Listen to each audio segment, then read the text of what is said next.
Afternoon லஞ்சுக்கு rice வைக்கும்போதே மேலே ஒரு கிண்ணத்தில் வந்து முந்தின நாள் மீதி இருந்த ரைஸையுமே வச்சுட்டேன்.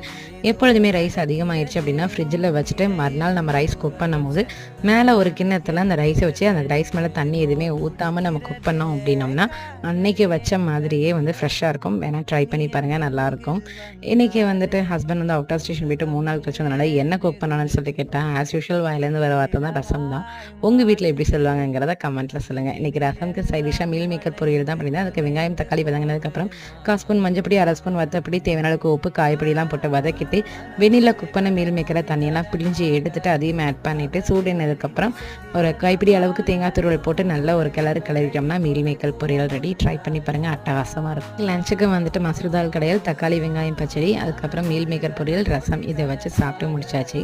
ஈவினிங் 7 o'clock மேலே வந்துட்டு போத்தீஸ் தான் ஷாப்பிங் போயிருந்தோம். என்ன தான் வெளியூர்லேருந்து நம்ம இங்கே வந்திருந்தாலும் நம்ம ஊர் கடைகள் தான் நமக்கு மனசுக்கு பிடிச்ச மாதிரி ட்ரெஸ்